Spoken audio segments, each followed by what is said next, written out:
예. 할렐루야. 잘 지내셨지요? 지난 주간에는 그래도 1년 중에 제일 여러분들이 해피한 주간 아니에요? 그렇죠? 예, 좀 그렇습니다. 근데 반응이 별로 없으시나? 해피한 일이 별로 없으셨나? 네. 여러분 땡스기빙 데이에 좋은 일들이 있었어요? 네. 그래요. 저도 제 딸하고 둘이 그냥 땡스기빙 그래도 음식은 먹어야 되지 않겠어? 이렇게 해 가지고요. 잘해서 먹었습니다요. 할렐루야. 어 밤에 제 아내가 왔거든요. 우리 남자분들은 어떻게 해요? 월드컵 시즌이 됐어요. 우리나라가 말이죠. 월드컵에서 우루과이하고 우루과이한테는 우리가 안 될 텐데 그래도 열심히 해 가지고 태극 전사들이 그동안 게임한 것 중에서 제일 잘했다네. 엄청 잘해 가지고 0대 0으로 비겼대요. 그래서 1 점을 얻었답니다. 철수영제 좋았죠? 할렐루야. 그래요. 남자분들은 또 스포츠를 좋아하니까 큰 거 하면 이기면 막 그냥 막 너무너무 기뻐. 그렇죠. 저도 지난주에 되게 좋은 일이 있었답니다. 뭐가 좋았었던지 기억이 나세요? 짐작이 되세요? 할렐루야. 그렇게 말씀해 주셔서 감사합니다. 또 어떤 사람은 그게 좋은 일인가? 또 이래. 아, 네, 저는 온 것이 너무너무 좋습니다. 그래, 여러분. 기쁜 소식이라고 하는 것이요. 난데없이 기쁜 소식이 올 수도 있고요. 또 어떤 사람들은 참 상당히 비관적이고 절망적인 상황인데 생각지 못했던 일이 일어났을 때 그 기쁨은 이루 말할 수가 없잖아요. 그죠? 축구만 해도요. 그래도 안 될 거야. 그랬는데 갑자기 그냥 뭐 엄청 게임을 잘해 가지고 못 이긴 게 아쉬울 정도로 말이지. 너무 잘했다. 와, 웬일이야. 이러면서 막 한국이 막 좀 들썩들썩하면서 기뻐하고 있거든요. 그런데요. 이 세상에서 이런 기쁨들은요. 이제 스르르륵 또 봄눈 녹듯이 없어져요. 그죠? 월드컵 시즌이 지나가면 이게도 지나가고 제 아내가 왔을 때는 막 한이 너무 좋아 가지고 그랬는데 계속 1년 내내 막 이러진 않을 거 아니에요. 그죠? 세상에 있는 이런 기쁨들은 다 어떻게 해요? 그것이 그때는 우리를 즐겁게 하고 기쁘게 하지만은 좀 지나고 나면 그것이 슬그머니 또 없어져요. 그런데 우리에게는요. 본질적 기쁨이 있어요. 상황이 아무리 변해도 그 기쁨은 누구도 알 수 없는 그 기쁨이 있어요. 성경에서는 그것을 바로 뭐라 그러냐면 세상이 알 수도 없고 세상이 줄 수도 없는 기쁨이라고 이야기를 해요. 여러분 그 기쁨이 있어요? 할렐루야. 그 기쁨을 예수 믿는 사람들은 그 기쁨을 경험해요. 그것이 있다고 고백을 해요. 그런데요, 그 기쁨을 영원토록 주님 앞에 서는 날까지 지속해 가는 것은 쉽다 쉽지 않다? 쉽지는 않아요. 쉽지는 않아요. 그건 안단 말이에요. 예수 믿는 사람들에게 주어진 그 기쁨, 행복은 이루 말할 수 없습니다. 그런데 당신 지금 행복하세요? 당신 기쁘세요? 근데 지금은 아니에요. 그럼 많은 예수 믿는 사람들 보면 얼굴을 보면요. 별로 기쁜 것 같지가 않아. 그 기쁨을 지속하기가 쉽지가 않아요. 지난주에 땡스기빙 되니까 요즘 좋아가지고 말이죠. 참 다 카톡으로 뭐 그냥 어디 가서 그런 좋은 카드들을 갖다가 다 구했는지 뭐 그냥 공짜로 그냥 막 날리는 거니까 엄청 오는 거야. 계속 오더라고 보니까. 저 아마존에 있는 제 동기 형님 뻘 되는 선교사님이 카톡을 보냈어요. 땡스기빙 축하한다고. 그러면서 우리 끝까지 잘하자. 그러면서 이찬수 목사님 아시죠? 분당 우리 교회 이찬수 목사님 설교 중에 하나 링크를 보냈더라고요. 그 내용을 봤더니 이런 거예요. 이찬수 목사님이 언제 설교했는지 모르는데 거기에 딱 링크 이런 내용이었어요.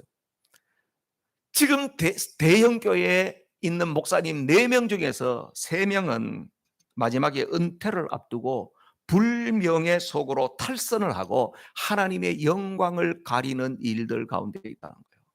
설문조사 결과가 나왔다는 거예요. 그 이야기를 인용을 하면서 탄식하는 이야기죠.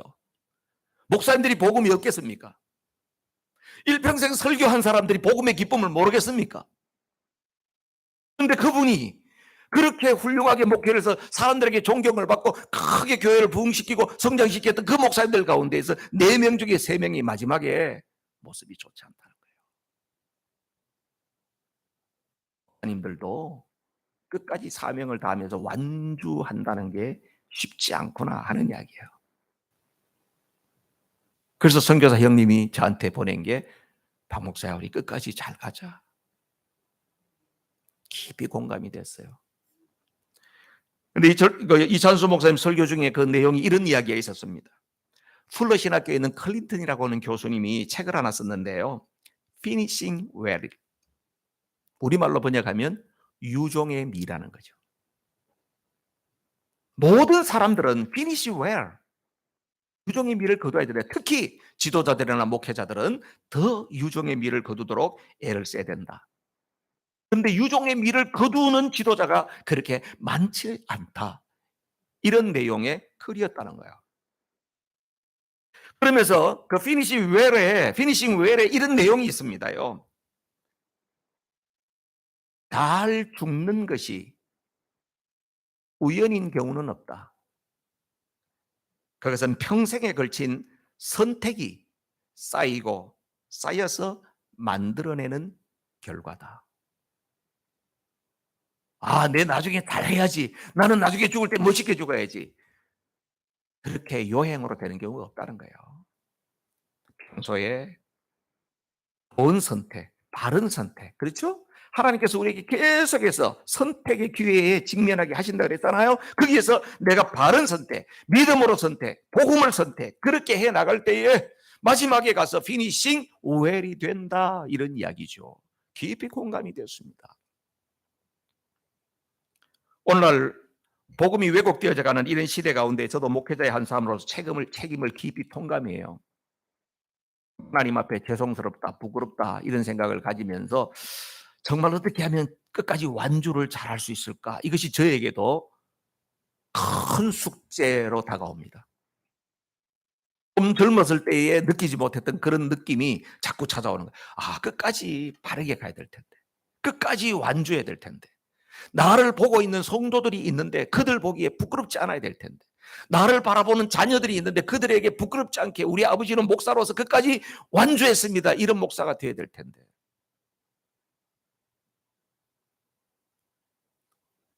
목사에게만 과제일까요? 여러분들도 그런 고민이 같이 있어야 되겠죠.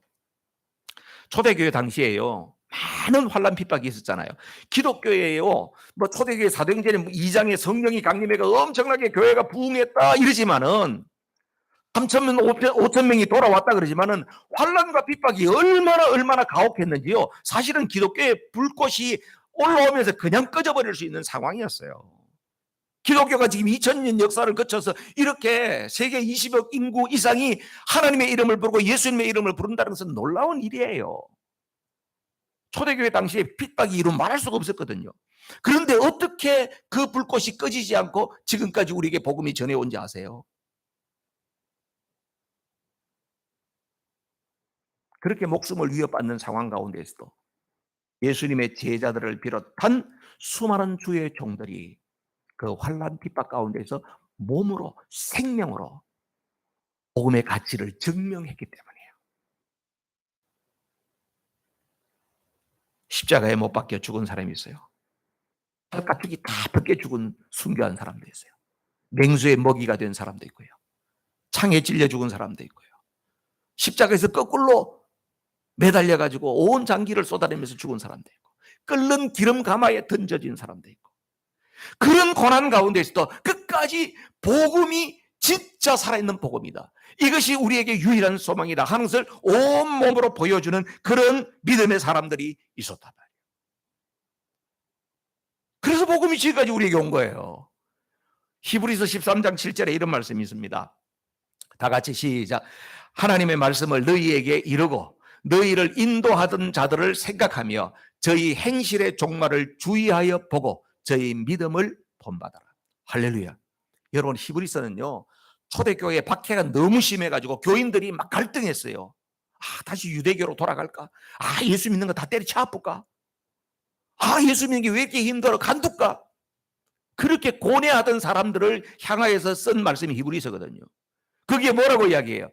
너희를 인도하던 자들의 지도자들, 복음을 위해서 그렇게 목숨을 바치면서 마지막까지 복음을 사수한 그 믿음의 사람들, 너희 지도자들 행실을 생각하면서 끝까지 믿음을 지켜라. 본보기가 있었다는 거예요. 따라갈 사람이 있었다는 거예요. 야, 저분 보고 따라가면 되겠다 하는 사람이 있었다는 거예요. 오늘날의 위기는 뭘까? 내 앞에 저 사람 보고 따라가면 되겠다, 그런 사람이 있는가? 한국에서 송강영 선교사님하고 제가 만나서 이런저런 이야기를 나누면서 깊이 공감해서 나눴던 이야기가 그거예요. 목사님, 지금 학교에 가보니까 예수 믿는 학생들이 너무 없어요. 찾아보기가 너무 힘들어요. 옛날에는 교회 다녔대요. 왜 지금 교회를 떠났는가? 성경 말씀이 하나님의 말씀이라고 이야기하면서 말씀대로 사는 사람을 찾아보기 힘들다는 거예요. 목사님도 그렇고 교회 지도자들 그렇고 찾아보기 힘들다는 거예요. 에이, 거짓말이다 이거는. 자기들도 그렇게 안 하면서 본보기가 없다는 거예요.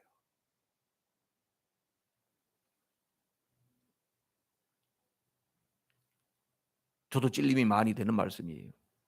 사도 바울이 믿음의 아들 디모데에게, 디모데야, 내가 주님을 본받는 것처럼 너는 나를 본받으면 돼, 이렇게 과연 말할 수 있겠는가?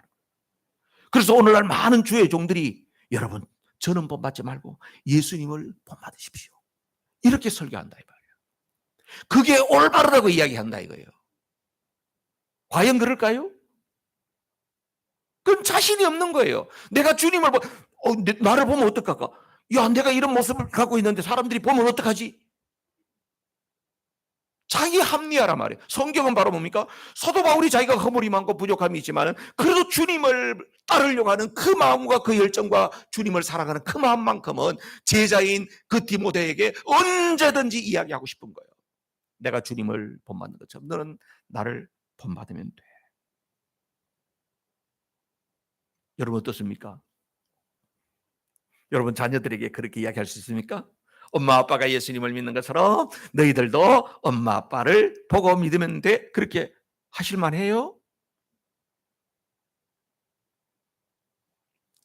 우리의 모습이 부족함이 있다 할지라도, 그리고 목사는 목사로서 하나님의 말씀을 바르게 선포하고 내가 삶이 뒷받침이 잘 못된다 할지라도 하나님의 말씀이 바른 말씀인 것을 증거해야 될 것이고, 또 성도들은 내가 여러 가지 삶이 아직까지는 팔로업이 안 되지만은 그래도 바른 말씀을 찾아서 생명의 말씀에 대해서 목말라하고 그러면서 내가 그렇게 지금은 부족하지만 저 말씀대로 살아야지, 이래야 성도들이 산단 말이에요. 할렐루야. 그저 귀나 즐겁게 해주고 유머나 해주고 그냥 아이고 막 그 목사님 설교 들으면 너무 재밌어, 뭐냐 막 코미디 막 이거 막 저리 가라야 막 너무 재밌어, 배꼽이 막 빠졌다 들어갔다 해. 오늘날은 거기 다 따라간다는 거예요. 돌아가신 오카른 목사님이 참 오카른 목사님 제가 보니까 참 한국교회의 위대한 설교자이고 예언자였어요. 근데 그 목사님은 하나님 참 일찍이 돌아가셨어. 70 몇 세에 돌아가셨어요. 은퇴하고 얼마 있다 돌아가셨어. 그런데 지금도 유튜브에는 보면요, 그분이 하셨던 설교가 엄청나게 나와 있어요. 그런데 그 목사님의 설교는 아주 짜랑짜랑하면서 잠자는 사람들 막 깨우거든요. 그런데 목사님들을 향하여서 한 말씀이 있어요. 목사님들한테 준엄하게 이야기하는 거예요. 하나님의 말씀을 제대로 안 전하고 왜곡되고 변질된 복음을 전하고 있다는 거예요. 교인 기분 맞추려고 그러면서 감정적인 설교, 감성적인 설교를 갖다가 하고 테크닉을 개발하고 어떻게 하면 교인들을 울릴까? 어떻게 하면 교인들을 웃길까? 아주 막 준엄한 메시지를 막 전하는. 맞아요. 오늘날 시대에 성도들도 그런 데 가면 재밌다고. 그런 데 가면 오늘 예배 드리면 아주 많이 웃어서 오늘 예배 재밌었어요. 예배가 오늘 너무 좋았어요. 또 조금 눈물 났다 그러면 나 오늘 울었어요. 여러분 울었다 웃었다 이게요, 그게 하나님의 은혜로 다 표현될 수 있는 게 아니에요. 조나단 에드워드라고 여러분 아시나요? 미국에서 대각성운동, 미국에서 18세기에 어마어마한 부흥이 일어났습니다. 그때에 불을 붙인 사람이 조나단 에드워드예요. 조나단 에드워드라고 하는 사람이, 이 사람이요, 나중에 연세가 들었을 때에 설교를 했는데 무슨 설교를 했냐면 진노하시는 하나님의 손 안에 있는 죄인들이라는 설교예요. 조나단 에드워드의 설교가 1000편이 넘는데 그 중에서 가장 위대한 설교예요. 뭐라고? 진노하시는 하나님의 손 안에 있는 죄인들. 지옥의 장면을 묘사한 거예요. 성도들을 향해서 질책하는 말씀이에요. 근데요, 조나단 에드워드는요, 제가 하듯이 이렇게 여러분을 바라보고 이렇게 외치고 이러는 사람이 아니야. 눈이 너무너무 나빠가지고 설교를 얼마 했냐면 90분을 했어. 설교를 90분 했다니까요. 그런데 눈이 너무너무 나빠가지고 이렇게 원고를 써가지고 가가지고 거기에다가 얼굴을 묶고 90분 내내 이렇게 해가지고 읽었어. 그분은. 여러분들 어떠세요? 90분 동안 설교를 얼굴 한 번도 안 들고 계속 읽는 목사님, 설교는 90분이나 해. 어땠을까요? 근데 이 목사님은 얼마나 그냥 하나님께서 강하게 역사하셨는지, 진노하시는 하나님의 손안에 있는 죄인들이라고 하는 그 설교를 하실 때 자기 교회에서 한 것도 아니에요. 이웃 교회에서 저녁 예배 집회에 가서 했대요. 했는데 읽었죠, 똑같이. 눈이 안 보이니까. 하나님의 진노가 지금 불타는, 이글이글거리는 그 불타는 그곳에 여러분들이 지금 하나님의 진노가 여러분을 향하여서 지금 불꽃이 올라오고 있다는 거예요. 하나님의 진노가 지금, 진노의 칼이 여러분을 향해서 지금 떨어지기 일보 직전이라는 거예요. 지옥의 불구덩이가 아가리를 벌리고 여러분들을 받아 삼키려고 하고 있다는 거예요. 근데 여러분들이 거기 떨어지지 않는 이유는 여러분들이 선해서가 아니고 하나님의 은혜의 손이 여러분을 받치고 있기 때문에 지금 여러분들이 그 상태에 있는 거라는 거예요. 하나님의 은혜의 손을 치우기만 하면 여러분 떨어진다는 거예요.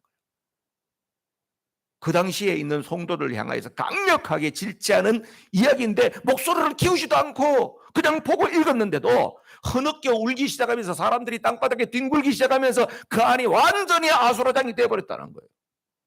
통곡하고 회개하고, 그것이 미국의 대각성 운동의 도화선이 됐다. 그래서 미국 전역으로 완전히 하나님 앞에 회개하는 운동, 부흥의 불길이 번져갔다는 거예요. 그런데 이 위대한 조나단 에드워드 같은 설교자가 그렇게 설교를 했는데도 이분이 40대에 노스샘턴이라고 하는 저 매사추세츠주에 있는 그 교회에서 목회할 때에 좀 젊은 시절이었어요. 근데 이분이 아주 탁월한 실력자거든요.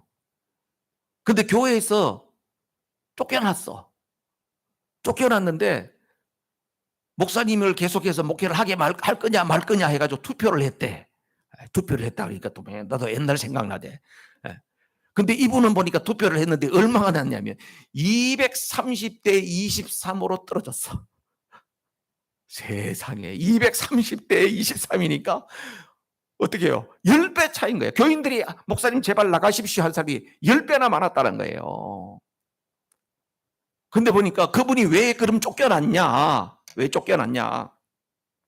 목사님이 생각할 때는 자기 교인들이 자기 교인들 신앙생활 하는 거 보니까 정말 천국 갈 것 같지가 않은 거야. 목사님 볼 때 너무 안타까운 거예요. 자기 교인들 보니까 이 사람들 구원받은 사람 같지가 않은 거야.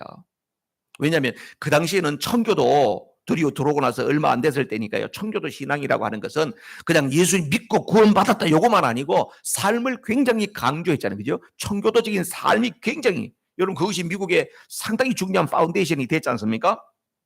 철저하게 실천적인 복음적인 삶을 강조했을 텐데 당시에 있는 교인들 가보니까 삶의 변화가 별로 없는 거야. 목사님이 봐도 당신들이 예수를 믿는다는 증거가 뭐냐는 거예요. 뭘로 드러낼 거냐. 그래서 강력하게 설교하시면서 이 목사님이 이렇게 이야기했어요. 당신은 구원받았다고 이렇게 쉽게 선언하는 것은 그 사람의 영혼을 망치는 거다. 그럴 수 있겠죠. 여러분 지금 너무 구원을 쉽게 선포하거든. 지금 시대가 복음 제시 지난번에 복음 제시에 우리에게 강점도 있지만 이것이 약점이 있어요. 복음을 몰랐던 사람들한테 체계적으로 잘 설명해서 그 사람이 마음으로 믿고 입으로 고백하게 하는 것은 좋아요. 굉장한 강점이에요. 왜냐하면 막 예수를 믿어도 뒤죽박죽 믿었던 사람은 복음이 뭔지를 정확하게 제시해 준 굉장히 강점이 있어요. 근데 예수님을 믿겠습니까? 예, 받아들이겠습니다. 그러면 형제님, 자매님 저를 따라하십시오. 저는 죄인입니다. 저는 예수님이 필요합니다. 나는 예수님 믿겠습니다. 고백하고 난 다음에 아멘. 당신은 이제 구원받았습니다. 하나님의 자녀가 됐습니다. 축복합니다. 그 다음 교회도 안 나와 이제. 옛날하고 똑같이 돌아서 살아. 구원받은 거예요? 어떻게 알아 그걸? 조나단 에드워드 이야기는 뭐냐 하면은 구원받아서 쉽게 선언하는 것은 영혼을 망치는 일이라는 거예요. 그래서 이분은 강력하게 삶의 변화가 있느냐. 네가 예수님을 믿었으면 예수님 믿음으로 인해서 바뀌었느냐 이거요. 그렇죠. 우리가 학교 다닐 때 중학교 고등학교 다닐 때만 해도 여자 학교에 그랬죠. 영어 선생님, 수학 선생님, 멋있는 총각 선생님 하나 오면 애들이 너무너무 좋아하면서 어떻게 해요? 그 과목 성적이 올라간다니까. 그렇죠? 멋있는 사람이 있으면 성적이 올라간다니까. 왜냐하면 내가 사랑하는 사람이 있고 너무 선망의 대상이 있으면 그 사람이 좋아하는 일을 하게 되는 거예요. 우리가 예수님을 만났다고 하면 예수님 때문에 내 삶이 반드시 변화가 되게 돼 있다는 거예요. 그래서 조나단 에드워드 목사님은 이 40대에 어느 정도로 단호했냐면 이랬어요. 구원의 감격이 없고 자기 자신의 변화가 없는 사람은 그때는 성찬식을 자주 했어요. 성찬에 참여하지 마세요. 이랬어. 자기가 정말 양심껏 그런 변화가 없고 나는 그렇지 못하다 하면 성찬에 참여하지 마. 성찬 금지령을 내렸어. 그랬더니 교인들이 어떻게 해요? 교회 올라니까 부담스럽잖아. 그래서 투표해가지고 목사님을 230대 23으로 쫓아내버렸어. 물론 제가 조나단 에드워드의 목사님이 그 당시에 했던 걸 100% 동의한다 그런 이야기는 안 해요. 성경에 분명히 마음으로 믿어서 입으로 시인하면 구원받는다는 말씀이 나오죠. 그러나 중요한 것은 뭘 말해요? 복음을 너무 쉽게 생각하지 말라는 거예요. 싸구려가 아니라는 거예요. 우리가 믿는 예수 그리스도 그렇게 싸구려로 쉽게 접근하게 되면 가짜가 많아진다 이거예요. 장례식에 가면요. 유족들은 목사의 입을 굉장히 주의합니다. 집중합니다. 목사가 그래도 말 한마디라도 아무개는 천국에 갔습니다. 이렇게 말해 주기를 기대합니다. 그럼 상당히 위로를 받습니다. 자, 그런데 목사가 봤을 때에 이분은 예수도 안 믿었어. 저도 그런 장례를 치렀어요. 우리 장로님이 부탁을 해가지고 한국에 있을 때에 자기 조카가 스키 사고로 죽었어. 그 장례를 치르는데 내가 얼마나 힘들었는지 몰라. 또 아버지가 굉장히 큰 기업의 사장이라 보니까 예배 한번 드리려면 막 거래처에 막 높은 사람들이 막 150명, 200명씩 앉아 있는 거예요. 거기에서 예수도 안 믿고 스키 타다가 죽은 아이인데 이거 어떻게 설교를 해야 돼? 와, 설교가 너무너무 힘든 거야. 그래서 여러분 예수님 잘 믿다가 여러분 돌아가시면 목사를 크게 도와주는 거예요. 예수님 잘 믿다가 여러분 천국 가시고 나면 장례식에 가서 그 사람에 대해서 할 이야기가 많은 성도면 진짜 목사를 크게 도와주는 거야. 나 얼마나 행복한지 몰라 그럴 때는. 근데 예수도 안 믿었던 사람이요. 복음이 없던 사람이요. 그런데 그 사람들이 입으로는 그래도 이 장례를 집례하는 목사가 그래도 아무개는 천국에 갔습니다. 이렇게 해주면 얼마나 위로를 받을지 몰라요. 그런데 목사의 양심상 그런 이야기를 할 수 있나 없나? 못하지요. 그러니까 어떻게 해요? 천주교에서는 연옥설이 있는 거예요. 이야, 천주교에서는 머리를 엄청나게 잘 썼어. 이 사람이 행거는 없으니까 천국은 못 가죠. 연옥이라고 하는 곳에 잠시 대기 상태에 있다가 살아있는 부모님이나 당신들이 열심히 그냥 좋은 일을 하고 공덕을 쌓아서 이 사람이 못했던 걸 딱 어느 정도 딱 쌓게 돼가지고 분량이 차게 되면 이 사람은 천국으로 쏙 올라갑니다. 그러니까 당신이 앞으로 열심히 하시면 이 사람도 천국에 갈 수 있습니다. 야, 얼마나 위로가 되겠어. 그래서 나는 연옥이라는 게 성경에 암만 찾아봐도 없는데 이 사람들이 왜 그러나 올해 목회 경험 가운데에서 생긴 거구나 이런 생각을 했어요. 그럼 어떻게 하겠어요? 나머지 사람들 열심히 할 거 아니야. 여러분 복음은 그렇게 쉽지 않습니다. 복음을 싸구려로 만들면 쉽게 만들면 가짜가 많아져요. 그래서 오늘 저와 여러분이 이런 현실 가운데에서 참 미국에서 예수 믿기 쉽지 않아요. 여러분 미국에서 이민사회에 우리 이민 성도들은요 교회에 처음 들어오기는 쉬워요. 왜냐하면 한인 커뮤니티가 이 안에서 형성되기 때문에 교회에 들어오기는 쉬워요. 그런데 예수님을 진짜 믿고 참된 그리스도인이 되기는 쉽지 않아요. 왜냐하면 세상 살아가는데 아쉬운 게 없다고 생각하는 거예요. 복음이 내 안에 들어오려면요, 내 안에 결핍을 알아야 되고 나에 대해서 절망을 깨달아야 되고 나는 희망이 없는 존재구나 하는 것을 깨달아야 되는데요, 미국에서요 있을 거 다 있어요. 미국에서 밥 3끼만 먹고요, 살만한 집이 있고요, 차 하나 갖고 살고 이러면요, 세계에서 3% 안에 든다니까. 제가 이야기하잖아요. 세계 모든 사람 통틀어가지고 3% 안에, 5% 안에는 든다니까, 여러분. 복음에 대한 갈망이 없는 거예요, 지금. 우리는 얼마나 지금 위험한 그런 곳에서 살고 있는지 아세요? 못 사는 아프리카나 저쪽엔 중남미 지역이 위험한 지역이 아니고요, 영적으로 우리가 굉장히 위험한 지역이 바로 뭐냐면 이 세상에서 모든 것을 갖추고 있으면서 더 이상 하나님이 필요 없다고 생각하는 그곳에 사는 사람이 정말 위험한 사람이에요. 우리는 다시 복음으로 돌아가야 돼요. 우리에겐 복음이 필요합니다.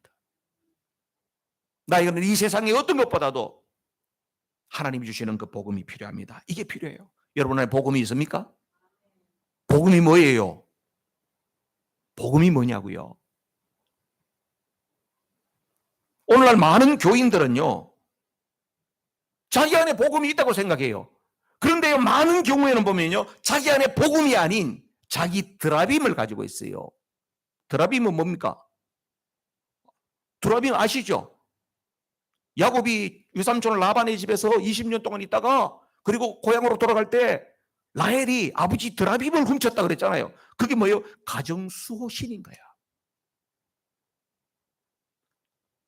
자기 입맛에 맞는 신을 하나씩 갖고 있는 거예요. 자기가 필요할 때 가서 비는 거야. 자기가 필요할 때 도와달라고 하는 거야. 그것은요, 참된 신앙이 아니에요.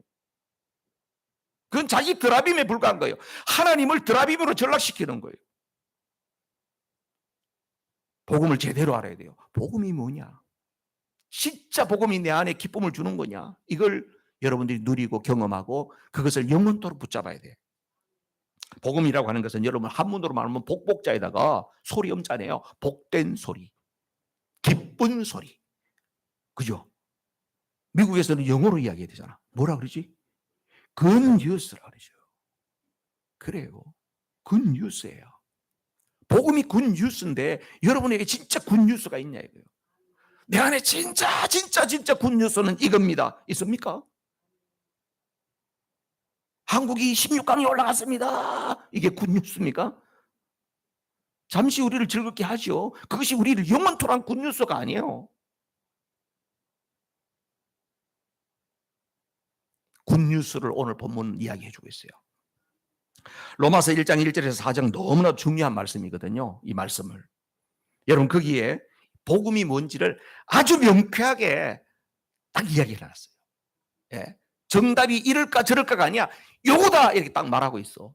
1절 말씀 보세요. 다 같이 1절 시작. 예수 그리스도의 종 바울은 사도로 부르심을 받아 하나님의 복음을 위하여 택정함을 입었으니, 사도 바울이 이 굿뉴스를 지금 전하고 있는 바울 자신이 어떤 사람인가를 먼저 이야기하고 있어요. 자기의 정체성.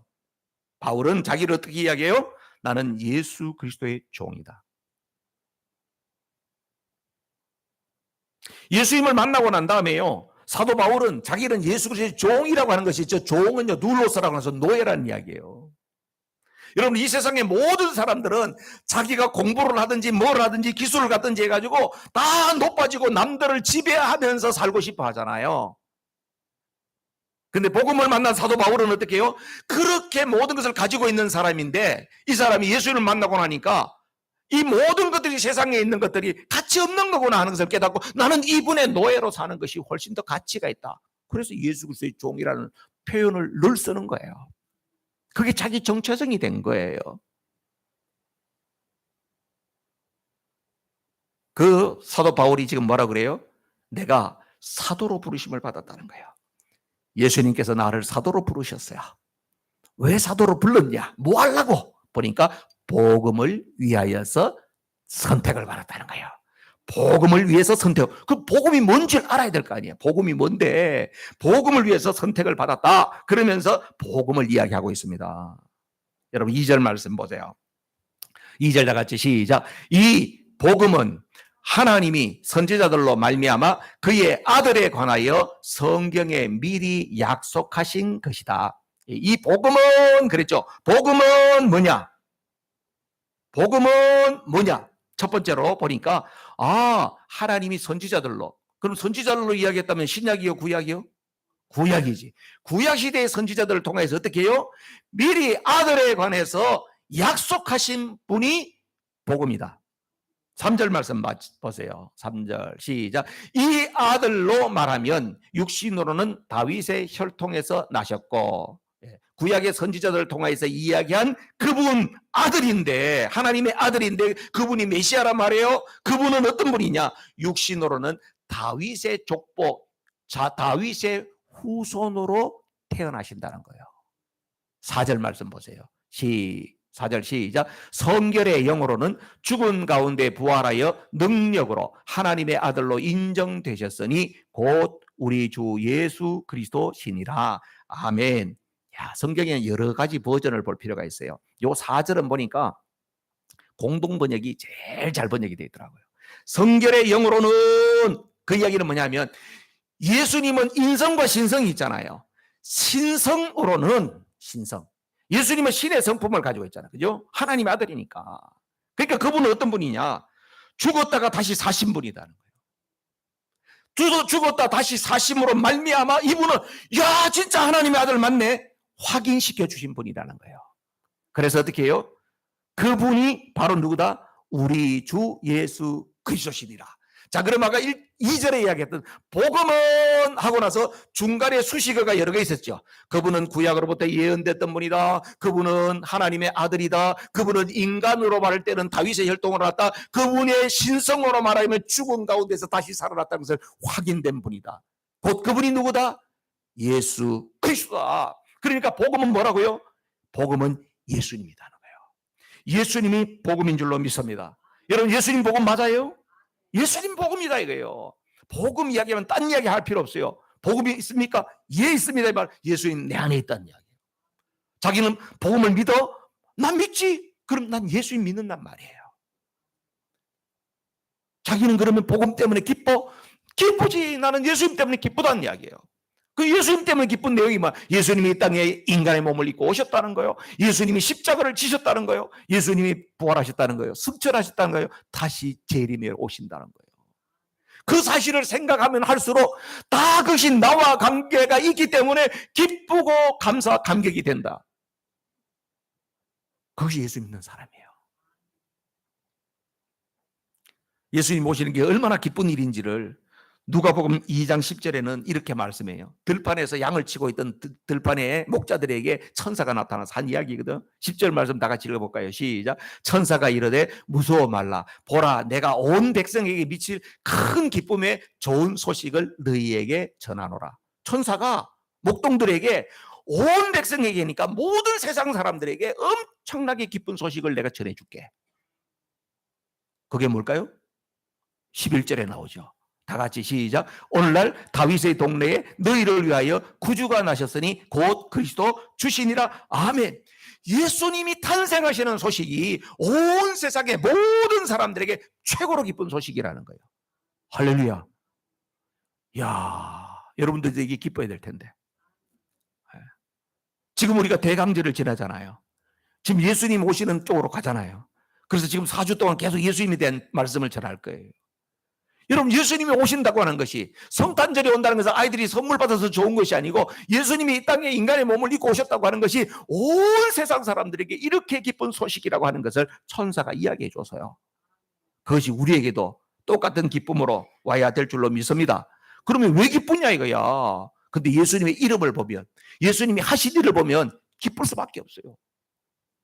예수님의 이름 예수잖아요. 이러면 뜻이 있어요. 그렇죠? 박은우, 은우, 은혜 은자에 비우자, 은혜가 비같이 온다. 얼마나 좋아요? 좋죠? 제 옆에 있으면 은혜가 비같이 와. 가끔 이제 비는 많이 오지만은 그래도 은혜의 비가 와. 할렐루야. 예수님도 이름에 뜻이 있다니까요. 마태복음 1장 21절이에요. 마태복음 1장 21절에요. 마리아가 자기 증언한 아내 마리아가 애를 떡 가졌는데 이 요셉은 말이요, 와이프가 배는 점점 불러오는데 이 걱정이 이는 말할 수가 없는 거야. 고민인 거야 이거. 근데 요셉은 사람은 성품이 참 좋은 사람이에요. 고민하고 있을 때에 천사가 나타나서 이야기해 준 게 이 말씀이에요. 다 같이 읽어볼까요? 시작. 아들을 낳으리니 이름을 예수라 하라. 이는 그가 자기 백성을 저희 죄에서 구원할 자이심이라 하니라. 아멘. 와, 고민하고 있는 요셉한테 천사가 딱 나타나가지고 이야기해. 네 아들 낳을 거야. 이름을 뭐라고? 예수라고 해라. 예수님의 이름의 뜻이 뭐예요? 자기 백성을 저희 죄에서 구원할 자라는 거예요. 예수는 뭐라고? 구원자라는 뜻이에요. 여러분, 예수님이 왜 복음이 되느냐? 예수님은 구원자로 오셨기 때문에 복음이에요. 여러분, 이 세상은 칠흑 같은 어둠이었어요. 근데 예수님은 어떻게 해요? 빛으로 오신 거예요. 이 세상은 희망이 없는 세상이었어요. 그런데 예수님은 희망, 소망으로 오신 거예요. 이 세상에는 모든 사람 죄 때문에 멸망받아야 할 사람들이에요. 그런데 우리 예수님께서 어떻게 해요? 영원한 천국을 주시기 위해서 오신 분이에요. 그러니까 예수님 우리를 구원자로 오신 거예요. 여러분, 예수님 믿는다고 하는 것은 뭘 믿냐? 예수님 나의 구원자다 이렇게 믿는 거예요. 할렐루야. 구원자인 줄 믿죠? 두 번째로 예수님의 이름을 보면요, 23절에 보세요. 마태복음 1장 23절. 요셉에게 했던 이야기가 계속되는 거예요. 천사가 요셉한테 또 이야기해 주는 거예요. 시작. 보라, 처녀가 잉태하여 아들을 낳을 것이요 그 이름은 임마누엘이라 하리라 하셨으니 이를 번역한즉 하나님이 우리와 함께 계시다 함이라. 아멘. 예수님의 또 다른 이름이 있네요. 무슨 이름이라고? 임마누엘이라는 거예요. 그 말의 뜻은 뭐다? 하나님이 우리와 함께 계신다 하는 이야기예요. 여러분, 우리 인생은요, 한 치 앞도 예측을 못해요. 진짜예요. 지난주 말고 그 지난주 월요일 날요, 제 아내가요, 돌아오기로 다 돼가지고요, 하고 나서 그래 잘 와라, 내가 공항에 마중을 나갈게 그랬는데 갑자기 띠 카톡이 왔어요. 어머, 나 못 가게 됐어. 공항에서 못 나간대. 이렇게 해가지고 못 오게 된 거예요. 세상에, 우리는 전혀 모르고 있었어요. 제 아내가 미국 여자라는 것을 나는 모르고 있었습니다요. 나는 똑같이 같이 밥 먹으니까 한국 여자인 줄 알았더니 신분이 미국 여자였더라고. 세상에. 우리는 한 치 앞도 모르는 거예요. 사실은. 우리 인생은 한 치 앞도 모르는 거예요. 그래서 우리 인생을 연약한 인생이라 그래요. 근데 하나님께서는요, 이런 연약한 인생 가운데 내가 너희들의 보호자가 되어줄게, 내가 너와 함께 해줄게, 그러면서 하나님이 육신의 몸을 입고 오신 것이 예수님이에요. 그래서 그 예수님의 이름이 뭐라고? 임마누엘이라는 거예요. 여러분, 얼마나 좋으세요? 예수님을 믿으면 그 하나님이 연약한 나에게 늘 함께 계신다니까요. 임마누엘로 함께 계신다니까요. 내 안에 계신다니까요. 그런데 예수님이 이 땅에 계시다가 승천해 버렸지 않습니까? 예수님이 승천하실 때가 되니까 예수님이 가시면서 예수님의 영, 하나님의 영이신 성령을 보내주셔서 그 성령이 지금도 우리와 함께 임마누엘로 계시는 줄로 믿습니다. 그래서 예수님을 복음이라고 그러는 거예요. 여러분, 이 사실을 믿죠?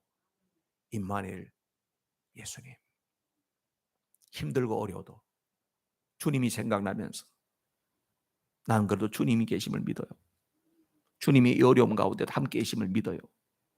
하나님, 내 인생이 지금 뒤죽박죽 됐는데 그러나 여기서도 하나님은 계속해서 나와 함께 계심을 믿어요. 이것이 여러분의 기쁨을 빼앗아가지 못하는 거예요. 마지막으로 예수님이 하신 일이 복음이잖아요. 여러분 잘 아시죠? 베드로가 고백한 신앙 고백, 마태복음 16장 16절 외우시기도 하겠지만 그래도 띄워주세요. 시작. 시몬 베드로가 대답하여 가로되 주는 그리스도시요 살아계신 하나님의 아들이십니다. 아멘. 예수님은요, 이 땅에 구원자로 왔다, 임마누엘로 왔다 하고 가만히 계시는 분이 아니고 그분은 일하시는 분이에요. 어떻게? 그리스도로 일하시는 분이에요. 하나님의 아들로서 역사하시면서 일하시는 분이에요. 우리를 위해서. 그리고 예수님 자신이요, 또 이 땅에 오신 목적을 분명하게 누가복음에서 말씀하셨어요. 누가복음 4장 18절 19절 보세요. 이 말씀도 여러분들 암송해야 되는 말씀이에요. 시작. 주의 성령이 내게 임하셨으니 이는 가난한 자에게 복음을 전하게 하시려고 내게 기름을 부으시고 나를 보내사 포로된 자에게 자유를, 눈먼 자에게 다시 보게 함을 전파하며 눌린 자를 자유케 하고 주의 은혜의 해를 전파하게 하려 하심이라 하였더라. 아멘. 이사야서에 700년, 예수님이 오시기 한 700년 전에 이사야를 통하여서 장차 하나님께서 메시아를 보내는데 그분은 이러이러이러한 분이야 하고 예언을 했어요. 그런데 예수님께서 공생의 사역을 딱 하시면 사람들한테 바로 뭐냐면 이사야가 예언했던 그 사람이 바로 난데 하면서 주의 성령이 내게 임하셨으니 가난한 자의 복음을, 눈먼 자에게 다시 보게 하면, 포로된 자에게 자유를, 하나님의 은혜를 선포하게 했다고 이 이야기를 예수님께서 쫙 하시면서 내가 이 일 때문에 왔다는 거예요. 여러분, 그래서 예수님을 믿는 사람에게는요, 가난한 자에게 복음을, 심령이 가난한 사람은 복을 받는 거예요. 여기에서 그러면 돈 없는 사람 돈 생기는 거예요? 그걸 말하는 게 아니고 심령이 가난한 사람, 영적인 이야기하고 있죠. 포로된 자에게, 포로? 나 괜찮은데 자유한데? 아니요, 죄와 사탄 마귀에 포로돼 있잖아. 여기에서 우리를 자유롭게 해준다는 거예요. 나 눈 뻘쩍이 뜨고 있는데 난 안경도 안 써요. 난 눈 좋아요. 영적으로 눈 멀었잖아. 하나님께서 영안을 열게 해주신다는 거예요. 주님이 오셨어. 우리가 눌려 있잖아요. 나도 뭔지 모르게 프레셔 받고 있잖아요. 죄에 신음하고 있고 내가 고통 가운데 신음하고 있잖아. 우리 주님께서는 자유케 해주신다는 거예요. 은혜를 선포한다고 하는 것은 지난번에 제가 이스라엘 백성 지켜야 할 절기 이야기할 때요, 50년에 한 번씩 돌아오는 게 있었어요. 그건 뭐라 그랬죠? 희년. 무슨 년? 발음을 잘해야 돼요. 얼마 만에 돌아온다고? 50년 만에 돌아오죠. 그 희년이 되면 어떻게 된다 그랬어요? 그동안에 있었던 모든 것들을 원상태로 회복시켜준다 그랬잖아. 그렇죠? 빚 못 갚았던 사람 빚도 다 없었던 걸로 해줄게. 그죠? 노예로 끌려갔던 사람, 그런 사람은 다 이제 너 집으로 가라. 돌려주고. 땅을 저당 집혀가지고 뺏겼던 사람, 어떻게? 땅 다시 본 주인에게 돌려주고. 모든 것을 다시 시작하게 해준다. 그래서 리셋이라 그랬죠. 리셋. 그렇죠? 희년이 바로 그런 것이거든요. 그리고 예수님께서 오신 것은 바로 뭐냐 하면 너희들이 죄로 말미암아 죽을 수밖에 없는 상황에 있던 모든 것들을 원래 하나님의 축복의 상태로 리셋해 주기 위해서 오셨다는 거예요. 여러분, 예수님이 얼마나 좋은 분이야. 그래서 예수님이 복음이신데 예수님의 이름을 생각하고 예수님이 하신 일을 생각하면 예수 믿는 게 이렇게 복이구나. 그래서 예수님을 복음이라고 하는구나. 할렐루야. 하나님께서 저와 여러분에게 이런 복을 주시는 줄로 믿습니다. 하나님께서 이 복을 주시기 위해서 하늘 보좌를 버리시고 베들레헴 저 말구 위에 아주 작고 보잘것없는 사람의 모습을 가지고 오신 날이 성탄절이고 우리는 지금 그 날을 카운트다운하면서 기다리고 있는 줄로 믿습니다. 사랑하는 성도 여러분, 복음이 뭐라고요? 복음이 뭐라고? 예수님이 복음이라고 그랬잖아. 예수님이 복음이에요. 그렇죠? 예수님이 우리 인생의 모든 문제를 해결해요. 예수님 한 분이면 돼요. 그렇죠? 몸이 아프게 되면 여러분 어땠어요? 이제 나이 들면 아이고 이도 아프고 옆구리도 결리고 허리도 땡기고 침 맞으러 가야 되나 어디로 가야 되나 가야 될 때가 너무 많아. 의니과로 가야 될지도 모르겠어. 그런데 여러분, 우리 인생의 모든 문제를 해결하는 것은 예수님 한 분이면 족하다. 할렐루야. 그래서 예수님 안에 인생의 모든 해답이 있는 줄로 믿습니다. 이 사실을 믿음으로 받아들이고 이 사실이 내 안에 너무나도 큰 기쁨이 되어서 늘 감격하고 감사하고 할렐루야 할렐루야 그러면서 주님의 마음을 더 깊이 알고 싶고 주님과 더 깊은 교제를 하고 싶어서 뭐 하는 거예요? 기도와 말씀으로 나가는 거예요. 여러분, 성경 보는 것도요, 이번에 숙제인데 이거 이러면요 고달파. 주님이 주신 이 기쁨이 너무나도 커서 정말 예수님이 어떤 분이 내가 좀 더 알고 싶네. 에베소서에 보니까 신령한 복을 주셨다네. 요한복음에 보니까 예수님 막 7가지 복을 준 이야기가 나오네. 그런 거 어디 있어요? 목사님 나도 좀 알고 싶은데.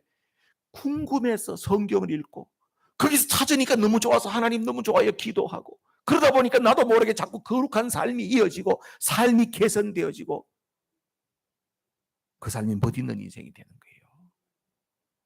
이렇게 신앙생활하는 저와 여러분 모두가 되기를 주님의 이름으로 축복합니다. 우리 합심해서 기도하겠습니다. 복음이신 주님을 사랑합니다. 사모합니다. 주님 내 안에 영원토록 계시옵소서. 주님으로 인해서 내가 만족하고 인생의 본질적인 즐거움을 누리면서 살고 싶습니다. 나는 그 주님을 떠나지 않겠습니다. 이런 마음을 가지고 기도합니다. 할렐루야. 우리 하나님